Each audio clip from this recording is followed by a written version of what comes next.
Okay, I think I'm ready. Okay. We'd like to call the meeting to order. Clerk, please call the roll. Mr. Roach? Yes. Mr. Haynes? Here. Mr. Bowers? Mr. Hale? Yes. Mayor May? Here. We have a quorum. This is a special meeting to hear a presentation and consider the fiscal year 2013-2014 audit report. So, and also, are we going to stay in session for the three? Did we go ahead and combine that? It's all at one time. And that's also special meeting to conduct a personnel hearing and take any action necessary in relation to this call. And the hearing may be closed pursuant to KRS 61-810 sub 1 sub F. So I would turn it over to our Finance Director, Steve Dawson, to make the audit report and make any introductions. Thank you, Mayor. Introduce the folks that weren't here last year with Debbie Smith. She's a partner with Mount George, Shelton, and Medley, and she just recently got partner status. So I want to congratulate her for that. Yeah, congratulations. But we're happy that you're here with us this year, and we look forward to your presentation. Okay. Everybody has a copy of the audit report? Yes, ma'am. Okay. I'm going to start. Can everyone hear me okay? Uh-huh. Okay. I'm going to start going through it. I'm just going to go through some highlights. Obviously, not read through the entire document. But I would like everyone to know if you have questions, please stop me. Anything that you want to discuss as we go through the statements is great. Because I know you guys have had this for a little bit, so maybe you might have already come up with something that you wanted to talk about. So stop me at any point. Otherwise, I'll just go on through kind of briefly and hit some highlights. You want on the small one or the other one? Take the big one first. Thank you. If you don't have, if you don't I have left one, I just realized I thought I put it in my book and I'm going to go back and get it. Do you have it now? Yeah, sure do. I didn't reach the management matter, but I have it. I'm sure I did something. So the very large document that you have is the audit report for the year ended June 30, 2014. If you will go over, you'll see the table of contents, and behind that will be the independent auditor's report. That is the first thing that I wanted to go over, probably the most important part for you all. This is our audit report. What it tells you is that management is responsible for the financial information, and we're responsible for giving an opinion on that financial information. And if you look on page 2 at the top, it'll tell you that our opinion was unmodified, is what we call it. That's the highest level of opinion if you're familiar with the audit. It means that we found the financials to be fairly stated this year when we did our audit work. You'll also see a couple other paragraphs that we also say that our opinion is on the schedule of federal expenditures and on the combining information is also an unmodified opinion. The paragraph about kind of in the middle that says required information, that's on the MD&A. Just so you know, we don't really give an opinion on that because that's management's discussion and analysis. So that part is something that is included in here. We make sure it ties to the financials, but that's really management's discussion of the year, the future, and the budget. If that makes sense. All right. So that is starting on page 4. Sorry. Is that the wrong date? It's not going to be dated until you all approve Okay, it. gotcha. It stays as a draft until you all approve it formally. Yeah. It just stays that way so we don't accidentally do the one that's dated as it gets done. Gotcha. Page 4. Pages 4 through 8 are the management discussion and analysis. I'm not going to go through those and read those to you. If you want to read that at any point, I think that's a good thing to read. But since that's not something we're technically giving an opinion on, I'm going to skip to the financial information if that's okay with everyone. Unless you have a question on it, then feel free. If y'all have been reading it in detail and have something. Otherwise, let's go to page 9. 9 and 10, I'm sure if you've been through this spiel with me before, 9 and 10 are the government-wide statements. For governments, there are 2 separate sets of statements in your financials. One is this full accrual, and then the other will be what's a modified accrual, which is more what you're used to seeing. So the full accrual, I just wanted to point out, is on pages 9 and 10. On this, you can see your total fixed assets. You can see your total debt, things that you don't see on your monthly statements as a government, if that makes sense. So I don't think you all probably use those a lot in your internal activity, but I wanted you to be aware that it was here. So any major influence. that you have will go on here. I like seeing the accrual. Yeah, and this has everything. So this is full accrual. Everything that's a receivable and a payable is reported on here. And if you see, you still have a very large net position even after all of that at the end of the year of $122 million on that basis. So that's positive. So what I want to focus on mostly is, let's start on page 11. The general fund, of course, is where most of your activities are reported. If you look in that first column, you'll see general fund. The second column is other governmental funds. Those are all the little funds that you have. There's combining schedules in the back that show you every small fund that you have to account for separate activities. But your main activity is going to be in the general fund. And if you look on your balance sheet, I think it's pretty strong. We've got cash of around $2 million in the general fund and investments of $18 million right now. So those are mostly in CDs, or almost all in CDs.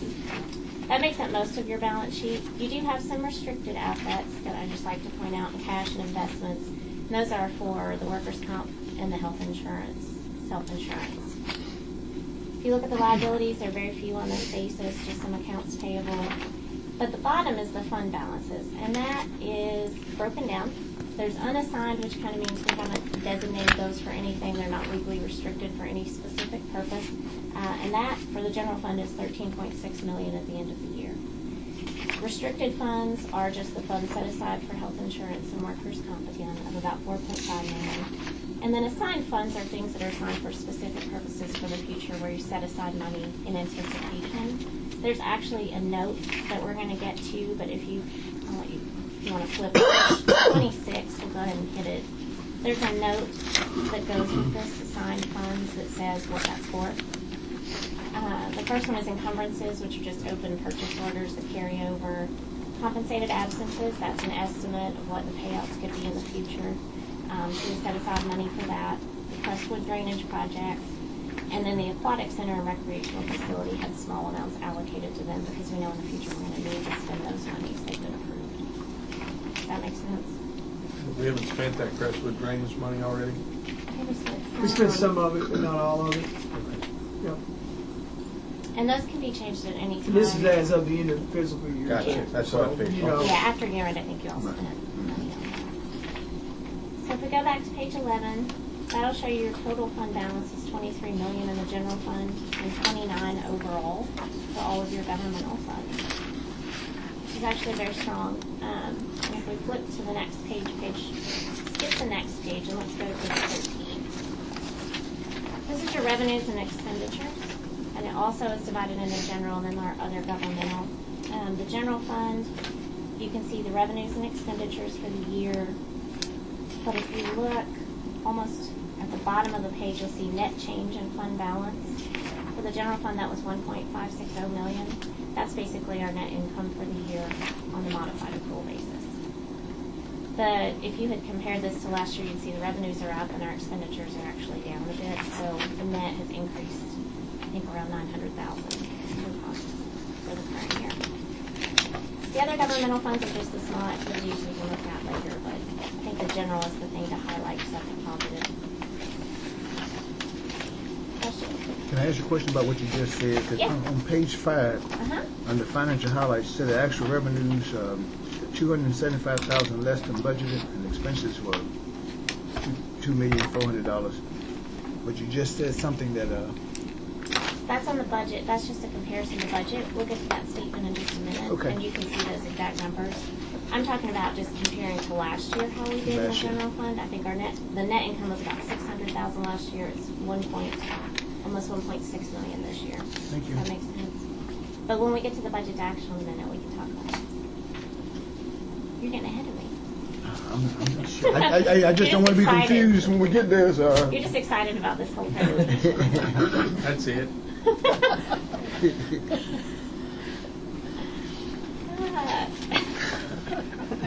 Now you got to tell me what page you're on now. You got to give it back. You got Well, we're on Overall. 13. We're getting ready to go to 15.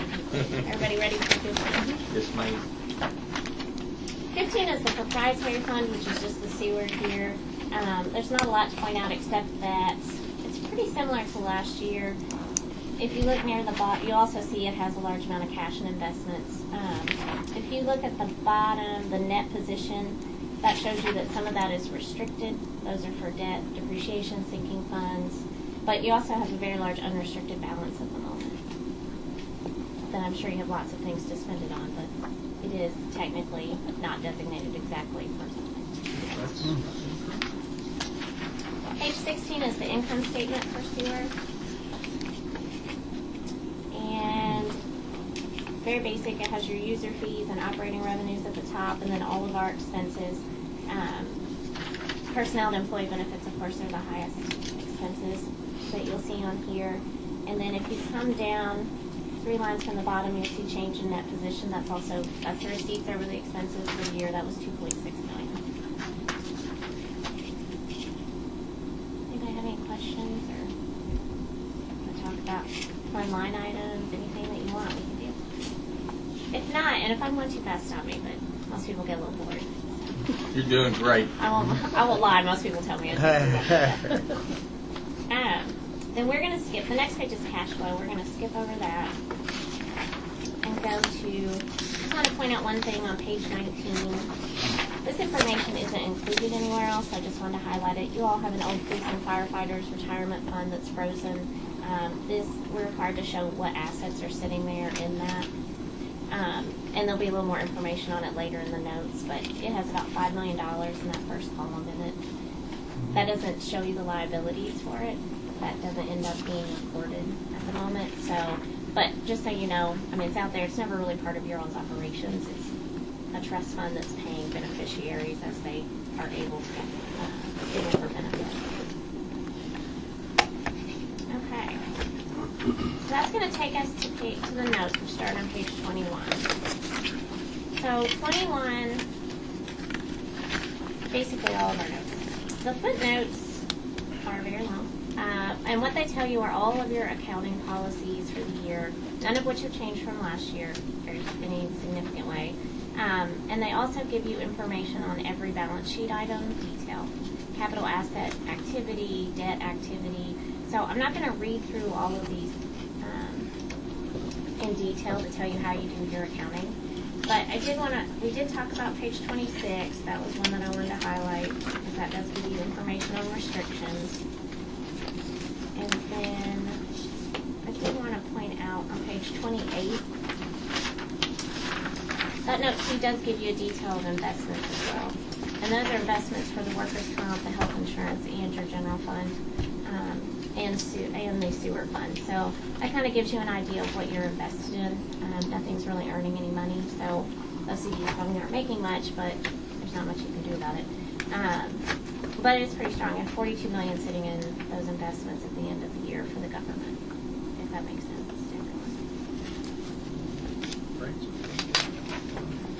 All right, so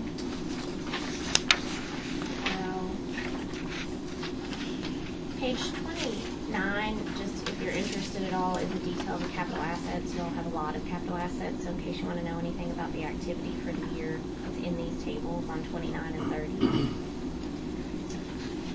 And then on 31, I think the long-term liabilities note. Which one? We got $12 million worth of vehicles. I could give you the detail. Talking about the CIP for sewer projects, or talking about $12 million? Talking about the vehicles, depreciable capital assets. Yeah. That includes Yeah, that's all vehicles, including All equipment. I'll Like give you always the- next year. 70 some odd. Let's get rid of the garbage trucks. No, but I think we might have too many vehicles. But anyway, move on. Thank you. People want to. Well, can I ask you a question? Yes. Well, I don't really. Okay, the depreciable capital assets vehicles, and then underneath less accumulated depreciation vehicles. I don't understand that. Okay. What happens is when we purchase fixed assets, we set them up as an asset on the balance sheet, and then we depreciate them over the estimated life. Okay. So that results in accumulated depreciation. So Okay. they just keep depreciating some per year until they're fully depreciated. It's kind of a way in accounting to say, okay, we're going to use this over a certain period of time, so let's recognize it as an expense over that period instead of all at once when we pay for it. Okay.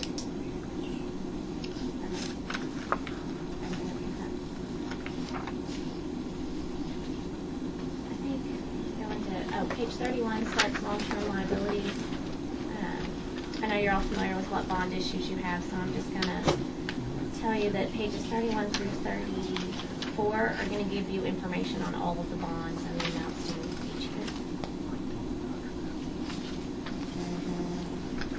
Do we have questions on that? Isn't the flood wall bond paid off pretty soon? You know, I don't know not- anything about that. I don't think we have a flood wall Oh, bond. okay. We had a West Frankfort bond, it was paid off, but that's not on there anymore. Here's public safety paid up to that. Yeah, public safety's paid off Okay. 2022. Maybe that's what I was thinking of. Yeah, page 32 has the dates of maturities of those. 2022 looks like the next one to go off. On page 33, I like that statement that says 416,000 of the loan was forgiven. What was that? KIA sometimes does these type. The Kentucky Infrastructure Authority will do loans where they let you borrow the money, but then they forgive some of it, and so they forgave part of the loan at one point. We need to get some more of those. That's a good goal, is to try to get money that you don't have to pay back.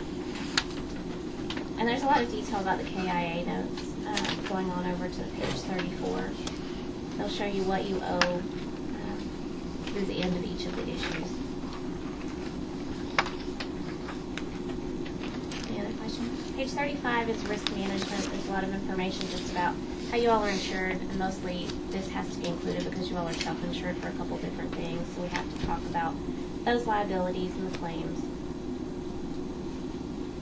And let's go to page 36.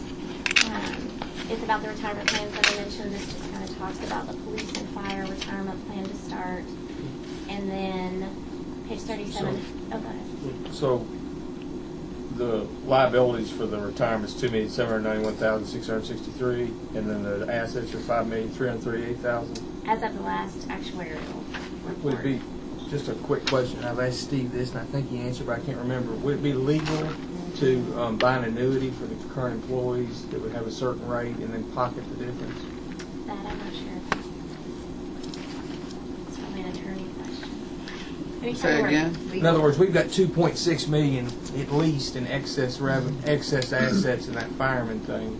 Could you not buy annuities for the existing employees, of which there what are they, Steve, 6 or 7?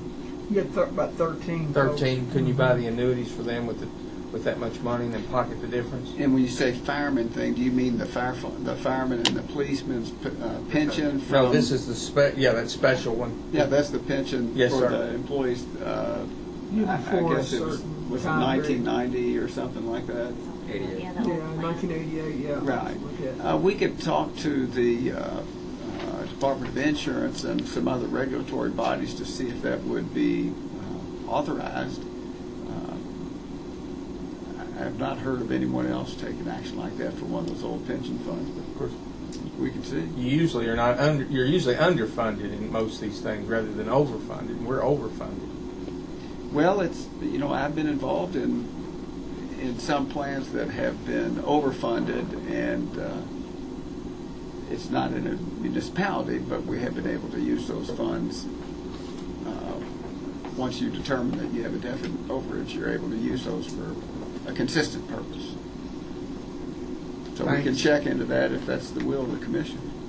No objections. It's above my pay grade. Check it. We can see what we can find out about that. Does everybody know what we're talking about? This is for police officers and firefighters that have retired prior to a certain date, and in 1988 the fund was established.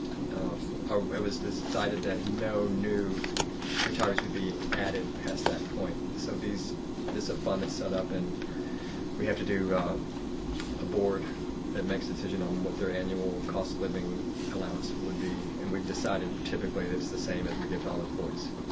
Correct? Yeah, we've been given 2 to 3% annual increase. But we got 4.7, almost $5 million as you see in there right now. There's 13 folks that's drawing on that account, about $30,000 a month drawdown. So we're not We're not going to spend it. gonna spend all that money. Yeah. Without objection. Let's talk about the less positive retirement fund. That would be on page 37, the county employees retirement system. Right now, because you all are one of the participants in that, no one is showing liabilities, and they don't give you the information on what your individual liability is. But as we disclose a couple pages later, there's a new government accounting standard coming out that you're probably familiar with, and Misty's dealt with a lot, where CERS is going to give you the actual liability, and it would be reported as a liability on those first government-wide accrual statements, not your general fund, but the government-wide. There's estimates out for that. They're very ballpark, so I don't 43 think... million, didn't 43 million was the ballpark a couple of years ago for your all. it? Is that right, Steve? Yeah. 43 million? Yeah, Going down, it should. It has gone down some. I think it was 47 at one time. It's gone down to 43. And they're still working on how they're going to allocate that, is my understanding. They have not given out, CERS has not given out any definite information for anyone yet. So that will be implemented for June 30, 2015. That's everyone who's going to be doing that across the state. So it's going to have quite an impact on everyone. It's not the positive news, but Debbie, when you look at our financial statements next year, on the page number, is that like page 9? Is that where it's going to go? page 9 will show that liability. And it won't go on 13 where our internal books. Okay. No, fortunately, it only impacts those. Debbie, that accounting standard is going to occur countrywide, correct? So Yeah. that every city, state, everyone's going to have to comply with that new standard. Yes. And will that affect the city of Frankfort's bond rating? Well, we've talked Steve's about already this. on that. Steve's on top of that. It's going to impact everyone. Mhm. It's not as if the liability wasn't there to start. Somebody's going to be funding those employees. It's just now we'd be showing it. In reality, you could pull a CERS report and see that it was underfunded, of course. So, They did, we just went through the bond rating. the bond rating review, and they were asking some questions about that. Where is it booked now? So you could tell that they were thinking about that to come. So my gut feeling was, just from that conversation, it's not going to affect our rating, but Yeah, and a lot of the kinda early. information you give them for the bond rating is not the accrual basis stuff. They're really more interested. in yeah, what they I were looking noticed at in that the cash general basis fund. statement. Yeah. So I'm hoping not. If it did, it'd impact everyone. That wouldn't really make any sense, since you're only recording something that was already sitting there. We just didn't have it on the books. We've got about 7 minutes to. Oh, sorry. We've got a personnel hearing. We're going to start. We told them 3:30. She's here. Oh, she's here now. Okay. Do you want me to? Does Everything anybody else have is any good? specific questions? Yeah. Does anybody have specific questions? I will say the budget to actual you were asking about was on pages 41 through 43.